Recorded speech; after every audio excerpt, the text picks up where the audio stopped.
அனைவர்களுக்கும் அஸ்ஸலாமு அலைக்கும். நான் செங்கல்பட்டு மாவட்டத்திலிருந்து உங்களது சகோதரன் வழக்கறிஞர் சலீம். இன்றைய தேதி மார்ச் 2, 2026. இந்த காணொளி காட்சி பதிவின் வாயிலாக நான் வந்தவாசி பகுதியில் இருக்கக்கூடிய கண்ணியம் பொருந்திய அனைத்து ஜமாத் நிர்வாக பெருமக்களுக்கும், அதனை போன்றே வந்தவாசி சுற்றி இருக்கக்கூடிய பகுதியில் இருக்கக்கூடிய அனைத்து நிர்வாக பெருமக்களுக்கும் ஒரு அன்பான கோரிக்கை மற்றும் அறிவிப்பு செய்வதற்காக இந்த காணொளி காட்சியினை பதிவிடுகின்றேன். 2025ஆம் ஆண்டு வக்ஃபு திருத்த சட்டத்தை இந்த நாட்டில் இருக்கக்கூடிய அனைத்து ஜனநாயக சக்திகளும் இஸ்லாமிய கேந்திரங்களும் முழுமையாக எதிர்த்து வந்து கொண்டிருக்கின்றன இதுவரையில். ஆனால் அந்த சட்டம் நடைமுறைப்படுத்தப்பட்டு தற்சமயம் அமலில் இருக்கின்றன. அது சார்ந்து உச்ச நீதிமன்றத்தில் நாம் தொடுத்திருக்கக்கூடிய வழக்குகள் அனைத்தும் நிலுவையில் இருக்கின்றன. ஆனாலும் அந்த சட்டத்தின்படி உமீத் எனக்கூடிய கணினி வழி போர்ட்டலில் அனைத்து வக்ஃபு தளத்திலையும் பதிவு செய்தே ஆக வேண்டும் என்கின்ற சூழ்நிலை இருக்கின்றது.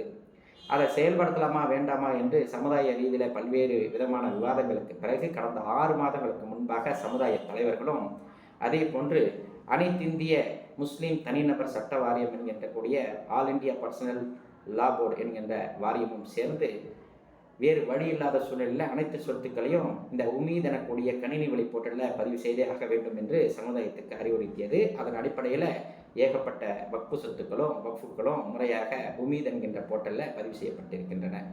இதுக்கான காலக்கெடு கடந்த டிசம்பர் 6ஆம் தேதி நள்ளிரவுடன் அடைந்து விட்டது. ஆனாலும் நம்ம தமிழக அரசு நீதிமன்றத்திடம் சென்று முறையாக இன்னும் கால நீட்டிப்பு செய்ததின் அடிப்படையில் கூடுதலாக 6 மாத காலக்கெடு நமக்கு வழங்கப்பட்டிருக்கிறது. அந்த 6 மாத காலக்கெடு என்பது ஜமாத் நிர்வாகத்திற்கும் மஹல்லாவாசிகளுக்கும் சேர்ந்து 3 மாதமாகவும், தமிழ்நாடு அரசு வக்ஃப் வாரியம் இதர பணிகளை மேற்கொள்வதற்கு 3 மாதமாகவும் பிரித்து தனித்தனியாக நீதிமன்றத்தால் அளிக்கப்பட்டிருக்கின்றது. டிசம்பர் 12 எதிர்வரக்கூடிய இன்னும் 4-5 நாட்கள் தான் இருக்கின்றது. மார்ச் 6ஆம் தேதி வரையிலும் தான் அனைத்து தமிழகத்தில் இருக்கக்கூடிய சொத்தையும் நம்மளால் பதிவு செய்ய முடியும். அது ஜமாத்தார்களுக்கான, மஹல்லாக்கான, வக்ஃப் வாரியத்துக்கான, அனைத்து பேர்களுக்கான ஒரு காலக்கெடு. இதன் பின்னிட்டு எந்த சொத்துக்களையும் பதிவு செய்ய முடியாது. வக்ஃப் வாரியம் மேற்கொண்டு 3 மாதங்களுக்கு பதிவு செய்யப்பட்ட அந்த சொத்துக்களில் இருக்கக்கூடிய அந்த விஷயங்களை மட்டும்தான் திருத்தவோ அல்லது அவர்கள் சார்ந்திருக்கக்கூடிய அறிவுறுத்தலையோ அதில் செய்து கொள்ள முடியும். ஆக இந்த 3 மாதங்கிறது இன்னும் 4-5 நாட்களுக்கு முடிய போகின்றது. இன்னும் நிறைய பள்ளி வாசல்களை நாம் நிறைய வக்ஃப் ஸ்தாபனங்களை பதிவு செய்யாத ஒரு சூழலில் இருக்கின்றோம். அதன் அடிப்படையில் நமது வந்தவாசி மற்றும் வந்தவாசிக்கு அருகில் இருக்கக்கூடிய சில சொத்தினங்கள் பதிவு செய்வதற்கு இல்லாத சூழ்நிலை இருப்பதாக அறிகின்றோம். அல்ஹம்துலில்லாஹ் சேர்த்து இருந்தீங்கன்னா பதிவு செய்தீங்கன்னா மிகவும் சாலச் சிறந்தது. அல்லது சேர்க்கப்படவில்லைன்னா இந்த காணொலி காட்சி மூலமாக ஒரு விழிப்புணர்வை எடுத்து சேர்க்க வேண்டும் என்பதன் அடிப்படையில் தான் இந்த காணொலி காட்சியை இந்த அவசரமான சூழ்நிலை கருதி நான் வெளியிடுகின்றேன். அஸ்ஸலாமு அலைக்கும். ஒரு சொத்தை வக்ஃபை பதிவு செய்யலாமா வேணாவா என்கின்ற எந்த விதமான தர்க்கமும் இப்போ நமக்கு தேவையில்லை.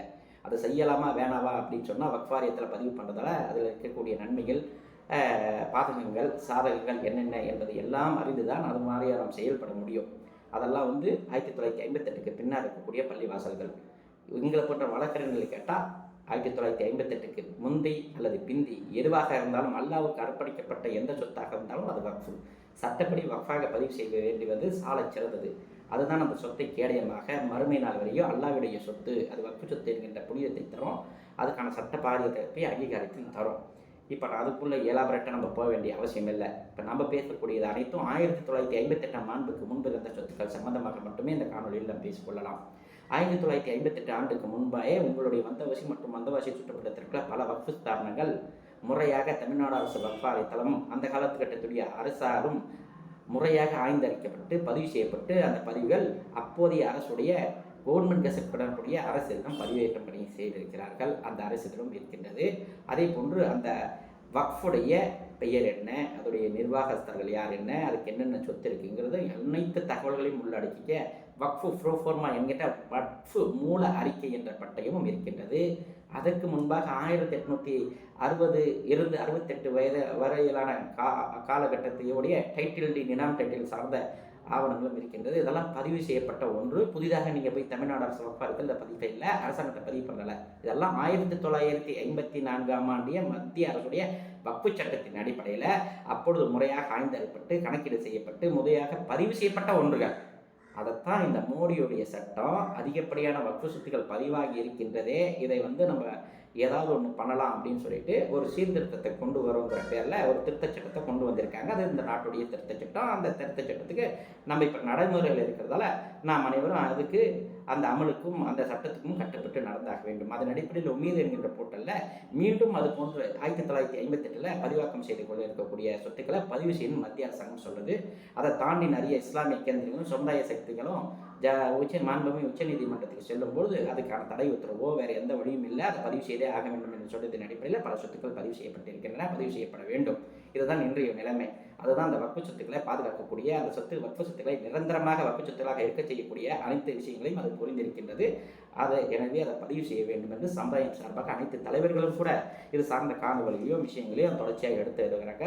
அதே போல் all India personal law board என்கின்ற அந்த இந்திய அளவில் இருக்கக்கூடிய தனிநபர் முஸ்லீம் சட்ட வாரியம், தமிழக அளவில் இருக்கக்கூடிய அதனுடைய அமைப்பு மற்றும் அதனுடைய தன்னார்வலர்கள் மற்றும் வக்ஃபாரி அதிகாரிகளை துணை கொண்டு அனைத்து சொத்துக்களையும் பதிவேற்றம் செய்து வருகிறார்கள். இந்த தருணத்தில் இன்னும் 4 நாட்கள் தான் நமக்கு காலக்கெடு இருக்கிறது. எனவே வந்தவாசி பகுதியில் இருக்கக்கூடிய ஏற்கனவே பதிவு செய்யப்படாத பள்ளிவாசல்களை அதை கூர்ந்து பதிவு செய்யுமாறு அன்புடன் கேட்டுக்கொள்கின்றோம். இது 1958 இருக்கக்கூடிய ஜிஎஸ்ஆ பதிவு பண்ணியிருக்கக்கூடிய பள்ளிவாசல்களையாவது குறைஞ்சபட்சம் நம்ம பதிவு பண்ணணும். அப்போதான் அந்த காலகட்டத்தில் நம்ம முன்னோர்கள் நமக்கு வழங்கிய சொத்துக்கள் அப்படியே காலங்காலமாக அது வக்ஃபாக பயன்படுத்தக்கூடிய ஒரு சூழ்நிலைக்கு வரும். எனவே தயவு கூர்ந்து அது போன்ற ஒரு விஷயங்களை எடுத்துங்க.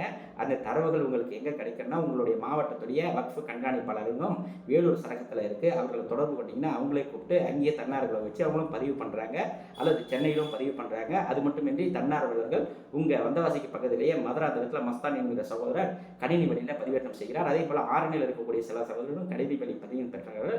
எனவே உடனடியாக தாங்கள் இது சார்ந்து ஒரு நல்ல ஒரு முன்னெச்சரிக்கை எடுத்து தமிழ்நாடு அரசு வக்ஃபாரியத்தையோ அல்லது உங்களுடைய மாவட்டத்தில் இருக்கக்கூடிய வேலூர் பகுதியில் இருக்கக்கூடிய மாவட்ட கண்காணிப்பாளர் அலுவலகத்தை நாடி எந்தெந்த வக்ஃபுகள் 1958 பதிவு செய்யப்பட்டிருக்கிறதோ அதையெல்லாம் இப்போ விடுபட்டு போயிருந்தால் உடனடியாக அதை பதிவு செய்ய வேண்டுமாயும் அதனுடைய சொத்துக்களை பதிவு வேண்டுமா அன்புடன் கேட்டுக்கொள்கின்றேன்.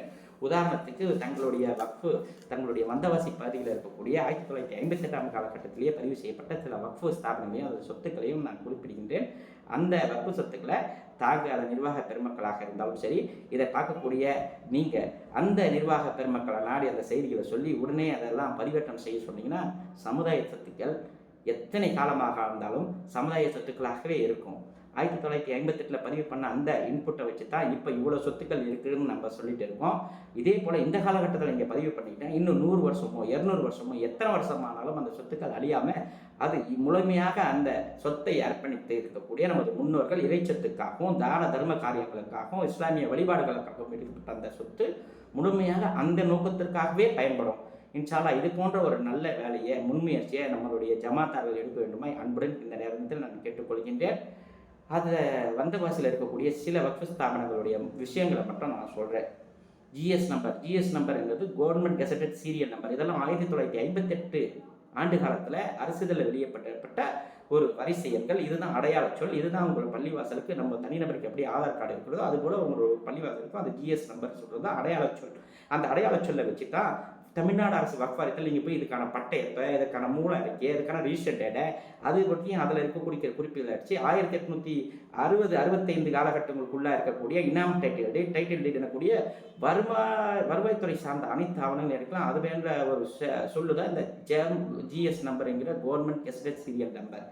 அது இருக்கக்கூடிய பள்ளிவாசல் சார்ந்து மட்டும்தான் நம்ம இப்போ பேசிட்டு இருக்கோம். அந்த வகையில் 1958 ஆண்டிலே உங்கள் பகுதியில் பழைய பள்ளிவாசல் பண்ணியிருக்காங்க. அதில் ஒரு பள்ளிவாசல் விஷயங்களை சொல்கிறேன். GS number 683.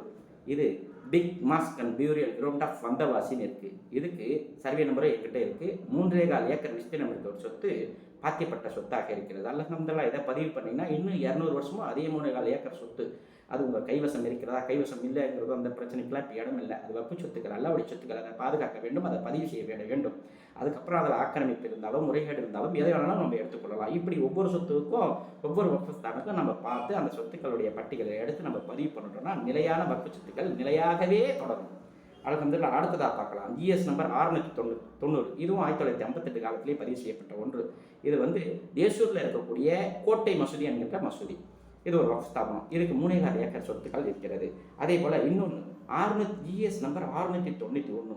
இது எங்கே இருக்குன்னு பார்த்தீங்கன்னா வெங்குணங்கிற பகுதியில் இருக்குது. அது ஹசரத் சையது ஹானிஷா அவுலியா டோம்ப் என்கிற தர்கா, அவர் சமாதி வடிவிலான ஒரு தர்கா.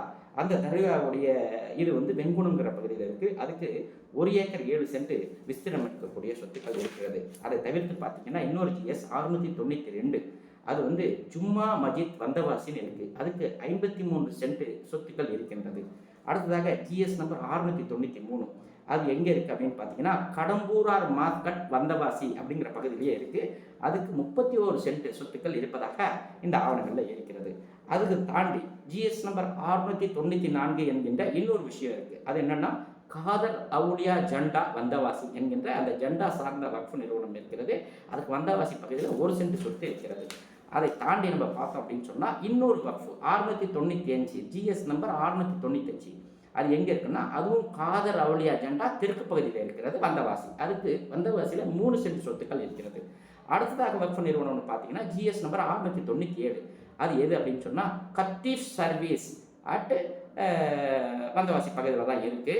அதுக்கு 11 ஏக்கர் சொத்துக்கள் இருக்கிறது. இந்த வக்ஃபு எதுக்காக தோற்றுவித்திருக்கிறாங்க அப்படின்னு சொன்னால் அஜ்ரத்மார்கள் அல்லது காஜிகள் அந்த இடத்துல அமர்ந்து குரானை தொடர்ச்சியாக ஓதணும், வாசிக்கணும், அது மூலமாக பல்வேறு நன்மைகள் நடக்கும் என்பதை மையப்படுத்தி ஒரு வக்ஃபை ப்ரோவோக் பண்ணி அந்த வக்ஃபின் அடிப்படையில் அதை தொழுறவங்களுக்கோ அதில் இருக்கக்கூடிய குரான் ஓதுறவங்களுக்கோ ஒரு சகாயம் ஏற்படுத்த வேண்டும் என்பதன் அடிப்படையில் ஏற்படுத்தப்பட்ட ஒரு வக்ஃபு ஸ்தாபனம். அந்த வக்ஃபு ஸ்தாபனம் உங்கள் ஊருக்கு பக்கத்துலேயே இருக்குது. 11 ஏக்கர் சொத்துக்கள் அதுக்கு இருக்கிறது. அடுத்ததாக இன்னொன்று பார்த்தீங்கன்னா GS நம்பர் 698, உங்கள் பகுதிக்கு அருகில் இருக்கக்கூடிய வில்லிவளம், அது மஹரம் பஞ்சா மக்கான் என்கின்ற ஒரு வக்ஃபு ஸ்தாபனம். மொஹரம் மற்ற விஷயங்களை செய்வதற்கு உண்டான ஒரு வக்ஃபு ஸ்தாபனம். இது வந்து GS நம்பர் 698 வில்லிவளங்கிற பக்கத்தில் இருக்குது. இதுக்கு எவ்வளோ இருக்குன்னா 28 ஏக்கர் சொத்துக்கள் இருக்கிறது. அடுத்த GS நம்பர் பார்த்தீங்கன்னா 699, இது பார்த்தீங்கன்னா புலிவாய் என்கிற கிராமத்தில் இருக்குது. Mosque and burial ground at Eidgah என்கிற ஒரு விஷயம் இருக்குது. இது புலிவாய் என்கிற கிராமத்தில் இருக்குது. இதுக்கு மொத்தம் 64 சென்ட் சொத்துக்கள் பாத்தியப்பட்டதாக இருக்கின்றது. அடுத்ததாக 701, GS நம்பர் 701ங்கிற அந்த வக்ஃபு ஸ்தாபனம் வெங்குணம் என்கிற கிராமத்தில் இருக்கிறது. அதோடைய பேர் மாஸ்க் அண்ட் பியூரியல் கிரவுண்ட். இதுக்கு மொத்தம் 18 ஏக்கர் சொத்துக்கள் இருப்பதாக இந்த குறிப்பாவத்தில் இருக்கிறது. அடுத்ததாக GS நம்பர் 702, அது எங்கே இருக்குன்னா பாதிரி வந்தவாசிக்கு பக்கத்தில் இருக்கக்கூடிய பாதிரிங்கிற கிராமத்தில் இருக்குது. அதோடைய பேர் மாஸ்கட் காஞ்சிபுரம் ரோடு அப்படிங்கிற ஒரு வக்ஃபு ஸ்தாபனம். இதுக்கு 1 சென்ட் சொத்து பாதிரிங்கிற கிராமத்தில் இருக்கிறது. அடுத்ததாக நம்ம பார்த்தோம் அப்படின்னு சொன்னால் GS நம்பர் 703, இதனுடைய பள்ளிவாசல் பேர் பார்த்தீங்க அப்படின்னு சொன்னால் இனாம் மசூதி.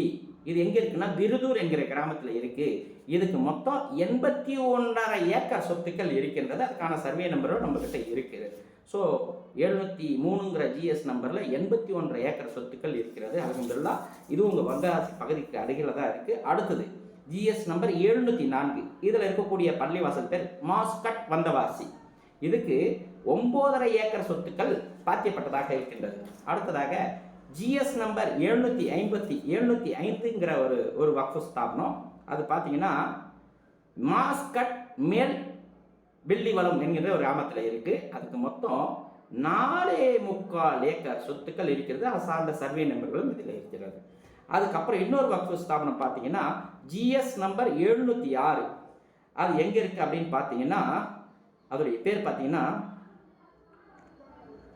மாஸ்கட் சரோன் பி மூசா தர்கா பியூரியல் கிரவுண்ட் அண்ட் ஆஷூர் கானா என்கிற ஒரு பேரில் அது இருக்குது. பேர் அது ஆங்கிலத்தில் இருக்கிறதால சரியான உச்சரிக்கப்பட முடியல. அதுக்கு சொந்தமான சொத்துக்கள் 3 ஏக்கர் 3.25 ஏக்கர் சொத்துக்கள் அதுக்கு பாத்தியதாக இருக்கிறது. அதோடைய சர்வே நம்பர்ஸும் இருக்கிறது. அடுத்ததாக இன்னொரு வக்ஃபு ஸ்தாபனம் பார்த்தீங்கன்னா சர்வே நம்பர் 707, GS நம்பர் 707, அது எங்கே இருக்குன்னு பார்த்தீங்கன்னா தென்னாங்கூர் என்கின்ற கிராமத்தில் இருக்கக்கூடிய முஸ்லீம் பியூரியல் கிரவுண்ட் என்கின்ற ஒரு வக்ஃபு ஸ்தாபனம். அதோடைய சர்வே நம்பரும் நமக்கு இருக்குது. அது எவ்வளோ விஸ்தீரணம் அப்படின்னு சொன்னால் 14 சென்ட் விஸ்தீரணம் இருக்கக்கூடிய சொத்துக்கள் இருக்கிறது. அடுத்து பார்த்தீங்கன்னா GS நம்பர் 709, இந்த GS நம்பர் 709 எங்கே இருக்கணும் அப்படின்னு சொன்னால் வந்தவாசிக்கு அருகில் இருக்கக்கூடிய நெருக்குணம் என்கிற கிராமத்தில் இருக்குது. அந்த வக்ஃபு நிறுவனத்துடைய பேர் நெருக்குணம் மாஸ்க் அப்படின்னு போட்டிருக்காங்க, பியூரியல் கிரவுண்ட் அப்படின்னு போட்டிருக்காங்க. அதுக்கு 1 ஏக்கர் 82 சென்ட் சொத்துக்கள் பாத்தியப்பட்டதாக இருக்கின்றது. அடுத்ததாக GS நம்பர் 710ங்கிற ஒரு வக்ஃபு ஸ்தாபனம். அதோடைய பேர் குரான் ரீடிங் அட் தி ஈத்கா அம்மம்பேட்டை அம்னிப்பேட்டை ஏதோ அது உங்கள் பக்கத்தில் இருக்கக்கூடிய வில்லேஜ் தான். அதோடைய பேர் எனக்கு சரியாக உச்சரிக்க தெரியல. குரானை படிப்பதற்காகவே, குரானை படித்து மக்கள் காது கொடுத்து கேட்டு இஸ்லாம் வர வைக்க வேண்டும் என்பதற்காக அருளப்பட்ட ஒரு வக்ஃபு ஸ்தாபனம். அதுக்கு 9 ஏக்கர் சொத்துக்கள் உங்கள் பகுதிக்கு அருகிலே இருக்கிறது. சமுதாய சொத்துக்கள், அல்லாவுடைய சொத்துக்கள். அடுத்ததாக சர்வே நம்பர் ஜிஎஸ் நம்பர் 711. இது எங்கே இருக்குது அப்படின்னு பார்த்தா பிருதூரில் இருக்கிறது. இது எந்த பேரில் வருதுன்னா சத்தார் அவுலியா தர்கா என்கின்ற ஒரு வக்ஃபு ஸ்தாபனம். இதுக்கு அந்த பகுதியில் 12 சென்ட் சொத்துக்கள் இருப்பதாக குறிப்பிட்டிருக்கிறது. அடுத்ததாக ஜிஎஸ் நம்பர் 712. இதில் எங்கே இருக்குது அப்படின்னு பார்த்தீங்கன்னா அதோடைய பேர் மட்டும் நான் சொல்கிறேன். Syed Mirza Husaini dome and burial ground and mosque என்கின்ற அந்த வடிவத்தில் இருக்குது. இதுக்கு அந்த பகுதியில் 55 ஏக்கர் சொத்துக்கள் இருக்கிறது. அடுத்ததாக ஜிஎஸ் நம்பர் 713 என்கின்ற ஒரு புஸ்தகத்தை பார்ப்போம். அதோடைய பேர் சார்ஜ் மஹால் சங்கம் மதரசா அண்டு வேறு ஏதோ போட்டு நியாமத்துள்ளா ஏதோ போட்டிருக்கு. அதோடைய பேர் சரியாக உச்சரிக்க தெரியல. அது ஒரு வக்ஃபு ஸ்தாபனம். அதோடைய நம்பர் ஜிஎஸ் நம்பர் 713. அதுக்கு 3 சென்ட் சொத்துக்கள் வந்தவாசியில் இருக்கிறதா குறிப்பிட்டிருக்கிறது. அடுத்ததாக தேசூர் என்கின்ற பகுதியில் ஜிஎஸ் நம்பர் 714 தக்னி மொஹல்லா மாஸ் தேசூர் என்கிற ஒரு பள்ளிவாசல் இருக்கிறது. அதுக்கு 22 சென்ட் சொத்துக்கள் பாக்கியதாக இருக்கிறது என்று இந்த ஆவணத்தில் இருக்கிறது. அடுத்ததாக ஜிஎஸ் நம்பர் 692 என்கின்ற ஒரு ஸ்தாபனம். அதோடைய பேர் கடம்பூரார் மாஸ்க். அதுக்கு 24 சென்ட் சொத்துக்கள் இருப்பதாக குறிப்பிட்டிருக்கின்றது.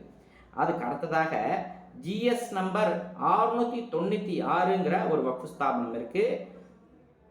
அதோடைய பேர் அதுவும் ஹத்தீப் குரான் டீடின்காக குரானை படித்து மற்றவர்களை கேட்டு புரிந்து கொள்ள வேண்டும், அதன் மூலம் இஸ்லாம் பரவ வேண்டும் என்ற அடிப்படையில் தோற்றுவிக்கப்பட்ட ஒரு வக்ஃபு ஸ்தாபனம். அது சொத்து விவரம் எனக்கு நான் சரியாக குறிப்பிடலை, அது மட்டும்.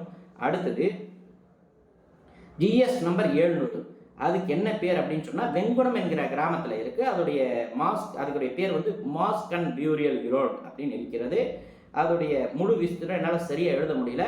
34 ஏக்கர்னு குறிப்பிட்டிருக்கேன். அதில் மொத்தம் 41 வகையான சொத்துக்கள் இருக்குது. அது அத்தனையும் கூட்டணும் அப்படின்னு சொன்னால் 34 ஏக்கர் விசிரம் இருக்கக்கூடிய சொத்துக்கள் இருக்கிறது. அதுக்கப்புறம் இன்னொரு வக்ஃபு ஸ்தாபனம். அதோடைய ஜிஎஸ் நம்பர் 708. அது ஒரு நெருக்குணம் பகுதியிலேயே இருக்கிறது. அது பேர் நெருக்குறம் மாஸ்கட் வந்தவாசி. இதுக்கு 6 ஏக்கர் சொத்துக்கள் அந்த பகுதியிலேயே இருக்கிறது. அது சர்வே நம்பர்லாம் இங்கே இருக்கிறது. அதுக்கப்புறம் இன்னொரு ஜிஎஸ் நம்பர், இன்னொரு வக்ஃபு ஸ்தாபனம் ஜிஎஸ் நம்பர் 711. அது பேர் சையத் மீர்சா உசைனி தர்கா அண்ட் பியூரியல் கிரவுண்ட் என்கிற ஒரு வக்ஃபு ஸ்தாபனம். அதுக்கு 34 வகையான சொத்துக்கள் இருக்கிறது. அதோடைய ஜிஎஸ் நம்பர் 711. அதில் மட்டும் 150 ஏக்கர் விஸ்தீர்ணமுடைய சொத்துக்கள் இருக்கிறது. மீண்டும் ஒரு முறை சொல்கிறேன். அதோடைய ஜிஎஸ் நம்பர் 711. அதோடைய பேர் சையத் மீர்ஷா உசைனி தர்கா அண்ட் பியூரியல் கிரவுண்ட் அட் வந்தவாசின்னு போட்டிருக்கு. 150 ஏக்கர் சொத்தினம் இருக்கிறதா பதிவுகள் இருக்கிறது. அதை தயவுசெய்து கூறாய்வு செய்யுமாறு அன்புடன் கேட்டுக்கொள்கிறேன். அடுத்ததாக இன்னொரு வக்ஃபு ஸ்தாபனம். அதோடைய ஜிஎஸ் நம்பர் 688. அதுக்கு என்ன போட்டிருக்காங்கன்னா பிக் மாஸ்க் அட் வந்தவாசின்னு போட்டிருக்காங்க. இதுக்கு எவ்வளோ சொத்துக்கள் இருக்குது அப்படின்னு சொன்னால் 2 ஏக்கர் 10 சென்ட் விஸ்தீர்ணம் இருக்கக்கூடிய சொத்துக்கள் இருக்கிறதா சொல்லியிருக்காங்க.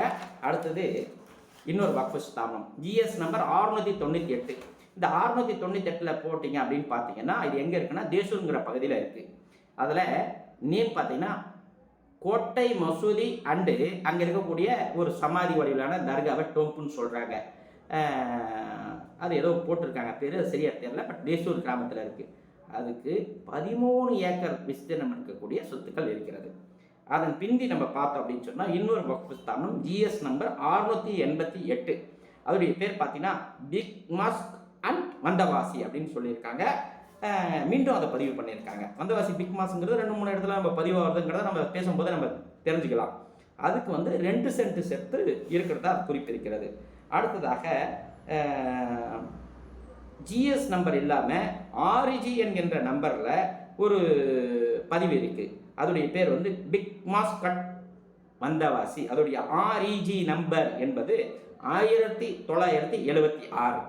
அதுக்கு கிட்டத்தட்ட ஒரு 3-4 சென்ட் விஸ்தீர்ணம் இருக்கக்கூடிய சொத்துக்கள் வந்தவாசி பகுதியில் இருக்கிறதால குறிப்புகள் இருக்கிறது. அதுக்கப்புறம் பார்த்தீங்க அப்படின்னு சொன்னால் இன்னொரு பள்ளிவாசல் அது இதோட முடிஞ்சிச்சு. அல்ஹம்துலில்லாஹ் இது அனைத்தும் வந்தவாசிக்கும் மந்தவாசிக்கு அருகில் இருக்கக்கூடிய சுற்றுப்புற கிராமங்களில் இருக்கக்கூடிய வக்ஃபு ஸ்தாபனங்களுடைய பதிவு எண்கள் மற்றும் அதோடைய சொத்துக்கள். இந்த சொத்துக்கள் யாருக்கு அருளப்பட்டது? அல்லாஹ்க்கு அருளப்பட்டது. அல்லாஹ்வுடைய பேரை வச்சு தான் அந்த இடத்துல நம்ம இஸ்லாமிய மார்க்க பணிகளையும் இஸ்லாமிய மத பணிகளையும் இஸ்லாமிய வணக்க வழிபாடு பணிகளையும் நம்ம தொடர்ச்சியாக செஞ்சுட்டு வரோம். அப்போ இந்த சொத்துக்கள் முழுமையாக அல்லாஹ்விற்கு அர்ப்பணிக்கப்பட்ட சொத்துக்கள். எப்படி ஒரு அநாதமான ஒரு விஷயங்கள் ரோட்டில் கிடைஞ்சா அதை கண்டெடுத்து உரியவர்கிட்ட ஒப்படைக்கக்கூடிய கடமை இஸ்லாமியர் மீது இருக்கின்றதோ, அதே போல் அதிகபட்சமான கடமை இதில் இருக்குது. ஏன்னா இது எல்லாமே அல்லாஹ்வுடைய சொத்துக்கள். இந்த சொத்துக்கள் சார்ந்த எந்த விதமான தரவுகளும் இது நாள் வரைக்கும் நம்மக்கிட்ட இல்லாத ஒரு சூழ்நிலையில் இது சார்ந்து இருக்கக்கூடிய எந்த விஷயத்தையும் நம்ம முன்னெடுக்கலை. அல்ஹம்துலில்லாஹ் இப்போ இது உங்களுடைய செவிவழி செய்தியாக நம்ம கொடுத்தாச்சு. இதோடைய ஆவணங்கள் அனைத்தும் தமிழ்நாடு அரசு வக்ஃப் வாரியத்துக்கிட்டையும் உங்களுடைய வேலூர் வக்ஃபு கண்காணிப்பாளர் சரகத்திலையும் ஆவணங்கள் நிரம்ப இருக்கிறது. அதை நீங்கள் எப்போ வேணாலும் பார்த்து கூராய்வு செய்யலாம். ஆனால் இந்த பதிவுகளை நீங்கள் இன்னும் 4 நாளுக்குள்ளே செய்யலைன்னா இதெல்லாம் டெஸ்ட்ராய் ஆகிடும், இதெல்லாம் அழிஞ்சு போயிடும். இதுதான் அந்த சட்டம் கொண்டு வரதுக்காக சூசகமான ஏற்பாடு. ஏற்கனவே 1958 நம்ம முன்னோர்கள் பதிவு செய்து வைத்தது தானே இந்த சொத்துக்கள், நம் முன்னோர்களால் அருளப்பட்டது தானே இந்த சொத்துக்கள். இந்த சொத்துக்களை காப்பாற்ற வேண்டிய கடமையும் பொறுப்பும் நமக்கு இல்லைன்னா வேற யார் செய்வாங்க? அதனால தான் தந்திரமாக மத்திய அரசு இந்த சட்டத்தை கொண்டு வந்திருக்கு. இவங்கெல்லாம் தூங்கிட்டே இருப்பாங்க, இவர்களுக்கு சரியான புரிதலோ ஆவணம் சரியான எந்த விஷயமும் இருக்காது. இதை நம்ம அடித்து தவிர்த்துட்டு புதுசாக நீ பதிவு பண்ண சொன்னோன்னா இவங்க பேபேன் முடிப்பாவே இவங்ககிட்ட தரவுகள் இல்லை அப்படின்னு சொல்லிட்டு ஒரு சூழ்நிலையை எடுத்து இன்னைக்கு உமீது போர்ட்டலுங்கிற இந்த போர்ட்டலை வச்சிருக்காங்க. ஆனால் அதுக்கு முன்னாடி வம்சிங்கிற போர்ட்டல் இருந்தது. அதை கடந்த டிசம்பர் மாதம் 6ஆம் தேதி மத்திய அரசு டெஸ்ட்ராய் பண்ணிடுச்சு. அதில் தான் அதிகப்படியான வக்ஃபு சொத்துக்கள் சார்ந்த குறிப்புகள் இருந்தது. அது ஒரு கண்ணை உறுத்தக்கூடிய சூழ்நிலை அடிப்படையில் அதை டெஸ்ட்ராய் பண்ணிட்டாங்க. இந்தியாவில் எவரிடமும் இல்லை, இந்திய அரசாங்கம் அதை டெஸ்ட்ராய் செய்துவிட்டது. அதில் இருக்கக்கூடிய மூல விஷயங்களை எழுதி வச்சது எழுத்து படிவில் தான் இதை நம்ம வச்சுருக்கோம். இதையும் நான் உங்கள்கிட்ட பிடிஎஃப் ஃபைலாக நான் உங்கள்கிட்ட அனுப்புகிறேன். அதிகபட்ச நேரம் இருந்தால் இது சம்மந்தமாக ஆய்வு பண்ணி தரவுகளாக உங்களுக்கு டைப் அடித்து தெளிவாக அனுப்பணுங்கிறது என்னுடைய விருப்பம். ஆனால் அதுக்கான நேரம் எதுவும் இல்லைங்கிறதால இந்த காணொலி காட்சி வாயிலாக நான் பேசுகிறேன். இதில் இருக்கக்கூடிய சொத்துக்கள் அல்லாஹ்வுடைய சொத்துக்கள். இதில் இருக்கக்கூடிய சொத்துக்கள் நீங்கள் இப்போ வாழ்ந்து கொண்டிருக்கக்கூடிய வந்தவாசியில் இருக்கக்கூடிய அனைத்து இஸ்லாமிய மக்கள், அனைத்து சமுதாய மக்களுக்கு உங்களால் பயன்படக்கூடிய வகையில் இதை பயன்படுத்தக்கூடிய ஒரு சொத்துக்கள். இது அல்லாஹ்வின் பேரில் அருளப்பட்ட சொத்துக்கள். இதை காப்பாற்ற வேண்டிய பதிவு செய்ய வேண்டிய ஒவ்வொரு கடமையும் ஃபர்லு கிஃபாயா என்பதின் அடிப்படையில் அங்கே இருக்கக்கூடிய அனைத்து இஸ்லாமியர்களும் சார்ந்தது. எனவே தயவு கூர்ந்து இன்னும் இருக்கக்கூடிய சிறிய நாட்களை பயன்படுத்தி 1-2 நாட்கள் தான் இருக்கிறது. குறைஞ்சபட்ச தகவல்களை அதை பதிவு பண்ணுங்க. இது சம்பந்தமாக எங்கே இருக்குது சொத்து என்னங்கிறதெல்லாம் இன்ஷா அல்லாஹ் எதிர்வரும் காலங்களில் நம்மளோ அல்லது எதிர்வாத சந்தைகளோ தேடி எடுப்பாங்க. ஒன்ஸ் வக்ஃப் ஆல்வேஸ் வக்ஃப். ஒரு முறை வக்ஃபு இறுதி வரைக்கும் வக்ஃபு. அப்போ 1861 1958 வரைக்கும் முறையாக பேணிக்கப்பட்டு பாதுகாக்கப்பட்டு பதிவு செய்யப்பட்ட ஒன்றை இப்போ வக்ஃபு திருத்த சட்டம் 2025 அடிப்படையில் மீண்டும் நீ பதிவு பண்ணி அப்போத்தையா இது வக்ஃபுன்னு சொல்கிறாங்க. இவ்வாறான நெருக்கடியான காலகட்டத்தில் நம்ம இருக்கோம். 1861 நம்ம முன்னோர்கள் என்ன செய்தார்களோ, 1958 நம்மளுடைய முன்னோர்கள் என்ன செய்தார்களோ அதை விட ஒரு படி அதிகமாக தான் நம்ம வேலை செய்யணும், பதிவு செய்யணும். ஆனால் அதை செய்யறதில்லை. தயவு செய்து அவர்கள் பதிவு வைத்த இந்த குறைந்தபட்ச தகவல்களையாவது நம்ம பதிவு செய்துட்டோம் அப்படின்னு சொன்னால் அல்ஹம்துலில்லாஹ் அது நிலையாகும். இதை புதுசாக வக்ஃபில் சேர்க்கறதில்ல, புதுசாக இதை வக்ஃப் வாரியத்தில் ஒப்படைக்கிறதில்ல. இதெல்லாம் இந்த மண்ணின் மக்கள் நிர்வாகம் செய்யக்கூடிய சொத்து. இந்த மண்ணின் மைந்தர்கள், ஜமாத்துக்கள், மகல்லாக்கள் ஆளுமை பெற்ற சொத்துக்கள். இது நமக்கு தெரியாத தரவுகளுக்கான அந்த சொத்துக்கள் எங்கே இருக்கிறது, அந்த சொத்துக்கள் மூலமாக இந்த சமுதாயத்துக்கு எவ்வளவு செய்யலாம் என்கிட்ட எந்த விதமான புரிதலும் இல்லாமல் நம்ம தவிர்த்து வச்சிருக்கோம். தயவு செய்து உள்ளே வாங்க. ஒரு கெட்டதுலையும் ஒரு நல்லது நடக்குதுங்கிறதால இதை முதல்ல அதை பதிவு பண்ணுங்க. பதிவு பண்ணிட்ட பிறகு சட்ட ஆலோசகர்கள், வக்ஃபு சார்ந்த நிபுணர்கள், வக்ஃபாரிய அதிகாரிகளை தொடர்பு கொண்டு நம்ம சொல்லியிருக்கக்கூடிய இந்த ஜிஎஸ் நம்பர் ஒரு 19 ஜிஎஸ் நம்பர் சொல்லியிருக்கேன். தமிழ்நாடு அரசு தலைமை வக்ஃபாரியத்துக்கு போனீங்கன்னா அந்த 19க்கு உண்டான பதிவுகளுக்கு வேணும் அப்படின்னு சொன்னீங்கன்னா அல்ஹம்துலில்லாஹ் எப்படியும் 10 இல்லை 15 நாளில் உங்கள் கையில் கொடுத்துருவாங்க. அதை எடுத்து பார்த்தீங்கன்னா இதெல்லாம் நிறையான மூல ஆவண பட்டியலாக உங்களுக்கு இருக்கும். அது எந்த நீதிமன்றத்துக்கு போனாலும் வக்ஃபு தான். இதை எவர் முறைகேடு செய்திருந்தாலும், எவர் ஆவணம் செய்திருந்தாலும், எவர் பட்டா செய்திருந்தாலும், ஒரு முஸ்லீமாக இருந்தாலும் சரி, முஸ்லீம் அல்லாதவர்களாக இருந்தாலும் சரி, அரசாங்கமே இருந்தாலும் சரி, இது போன்ற நிலையான ஒரு பதிவுகளை நம்ம செஞ்சிட்டோம்னா அவர்கிட்ட அந்த சொத்தை எடுத்துக்கொள்ளலாம். இது போன்ற இருக்கக்கூடிய சொத்துக்களை பிறர் அபகரிக்கிறதையோ முறைகேடு பண்ணுறதையோ எதுவாக இருந்தாலும் அதெல்லாம் தடுத்து கொள்ளலாம். தயவு கூர்ந்து அவசர ரீதியாக இந்த முன்னெடுப்பு பணிகளை செய்ய வேண்டுமாய் அன்புடன் கேட்டுக்கொள்கின்றேன். நிறைய இப்போ நான் சொன்ன பேரில் என்னையா புதுசாக இவன் பேரை சொல்கிறான்னு இருக்கும். இதெல்லாம் அந்த காலத்தில் பதிவு பண்ண வச்சிருக்கக்கூடிய பேர். இப்போ தான் நம்ம ஸ்டைலாக பல பள்ளிவாசலுக்கு மதினா பள்ளிவாசல், மக்கா பள்ளிவாசல், கீழாண்ட பள்ளிவாசல், மேலாண்ட பள்ளிவாசல் எல்லாமே வச்சுக்கிறோம். அந்த காலத்தில் இது போன்ற பேரில் தான் இருந்திருக்கு பள்ளிவாசல்கள். அதுபோல் சர்வே நம்பர்ஸும் இருக்கிறது. இன்ஷால்லா இது சார்ந்த பதிவுகளை தயவு செய்து பதிவு செய்யுமாறு அன்புடன் கேட்டுக்கிறோம். இந்த பதிவுகளை நான் எனக்கு எப்படி கிடைச்சிது அப்படின்னு சொன்னால், வம்சிங்கிற மத்திய அரசுடைய தரவுகள் 2018 2025 வரைக்கும் இருந்தது. அதுலேயும் உங்கள் பகுதிகளுக்காக தேடி எடுத்து ஒரு சில சகோதரர்களையும் நான் உங்கள் பகுதியில் நேரில் வந்து நான் கொடுத்தேன். அன்ஃபார்ச்சுனேட்லி அதை அவர்கள் முன்னெடுக்க முடியாத சூழ்நிலையில் சென்று விட்டார்கள். தயவுசெய்து இந்த அவசரமான காலகட்டத்தில் இதை பதிவு செய்யுங்க. இதை பதிவு செய்கிறதால சமுதாயத்துக்கு கிட்டத்தட்ட இப்போ நம்ம சொன்ன லிஸ்ட்டு ஏதோ 1 ஏக்கர் 2 ஏக்கர் இல்லை. இன்றைக்கி பள்ளிவாசலுக்கு நம்மளால் 1 சென்ட் 2 சென்ட் அவ்வளோதான் அருள முடியும். எவ்வளோ பெரிய கோடீஸ்வரராக இருந்தாலும் வந்தவாசியில் 1 சென்ட் 2 சென்ட் வாங்குறதே பெரிய குதிரை கும்பான விஷயமா இருக்கும்போது, வந்தவாசிலையும் அதை சார்ந்து இருக்கக்கூடிய சுற்று வட்டாரத்திலையும் கிட்டத்தட்ட 550 ஏக்கருக்கு மேலே இருக்கக்கூடிய சொத்துக்களை நீங்கள் என்ன பண்ண போகிறீங்க? போரிட போகிறீங்களா? இல்லை நீதிமன்றம், உயர் நீதிமன்றம், உச்ச நீதிமன்றத்தை போக போகிறீங்களா? ஒன்றும் கிடையாது. நாளைக்கு காலையிலையோ நாளை கழிச்சு காலையிலையோ நீங்கள் உங்களுடைய வக்ஃபு சூப்பரண்ட் அலுவலகத்தை போய், நாங்கள் தாங்க இந்த பள்ளிவாசலுடைய ஆத்தென்டிகேஷன், நாங்கள் தாங்க மஹல்லாவாசி, இந்த மாதிரி வக்கீல் ஏதோ சொல்லியிருக்காரு, சர்வே நம்பர்லாம் குறிப்பிட்டிருக்காரு, இதை எடுத்து எங்கள் பேரில் பதிவு பண்ணோன்னா அல்ஹம்துலில்லாஹ் அவர்கள் ஒரு அரை மணி நேரத்தில் பதிவு பண்ணி நல்லபடியாக போயிட்டு வாங்கப்பான்னு சொல்லுவாங்க. அதன் மூலமாக இந்த வக்ஃபு சொத்துக்களை நிரந்தரமாக வக்ஃபு சொத்தாக நம்ம காப்பாற்ற போகிறோம். அதை தொடர்ச்சியாக வக்ஃபு சொத்தாகவே இருக்கும். இந்த நாட்டில் எந்த விதமான கேடுவிட்ட விஷயங்கள் நடந்தாலும், அந்த சொத்தில் எந்த விதமான முறைகேடுகள் நடந்தாலும், நீங்கள் செய்யக்கூடிய அந்த பதிவு நடவடிக்கை என்பது அந்த சொத்தை அல்லாவிடமிருந்து எந்த அளவும் பிரிக்க முடியாத ஒரு பந்தத்துக்குள்ளாகும். அப்பேற்பட்ட பணிகள் தான் இந்த பதிவு செய்யக்கூடிய பணி. அதுக்கு 4 நாட்கள் காலக்கெடு தான் இருக்கிறது. தயவு கூர்ந்து சமுதாயத்துடைய தோழர்கள், சமுதாயத்துடைய இயக்க தோழர்கள், ஜமாத்து நிர்வாகிகள், மஹல்லாவாசிகள் தயவு செய்து இது சார்ந்த ஒரு புரிதலை கொண்டு, இது சார்ந்த ஒரு தேடுதலை கொண்டு, இது சார்ந்த ஒரு முன்னெடுப்பை செய்து பதிவு செய்துமாறு என் சார்பாக நான் உங்கள் அனைவரையும் அன்புடன் கேட்டுக்கொள்கின்றேன். நன்றி. அஸ்ஸலாமு அலைக்கும். இதற்கு கீழாக இதில் இருக்கக்கூடிய என்கிட்ட இருக்கக்கூடிய சில தரவுகளை உங்களுக்கு PDF வடிவில் கொடுக்கறதுக்கு நான் கடமைப்பட்டிருக்கேன்.